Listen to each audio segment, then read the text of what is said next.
Today, we're going to be tying up a fly pattern that doesn't even require thread to make. Instead, we'll grab some UV resin and use it to secure some red crystal flash in place. Fix in place with the UV light and begin wrapping it backwards into the bend of your hook. With this complete, we'll reverse its direction, wrapping it in close touching spirals back up towards the hook eye. We'll grab some more UV resin to help secure it in place, add some more shine and durability to our flash. Fix in place with the UV light, and snip your excess free.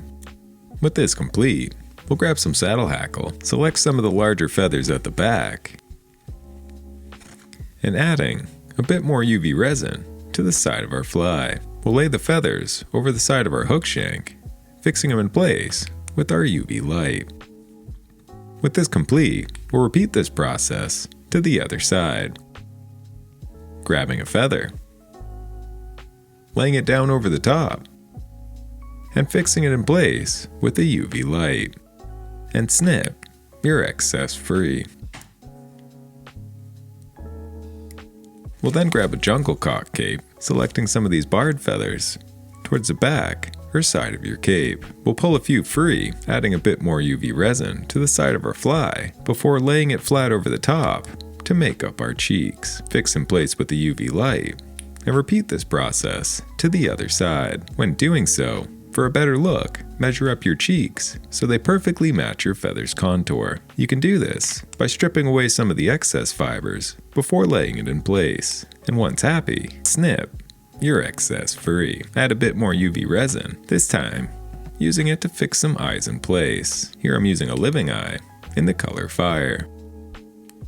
We'll repeat this process to the other side and fix it in place.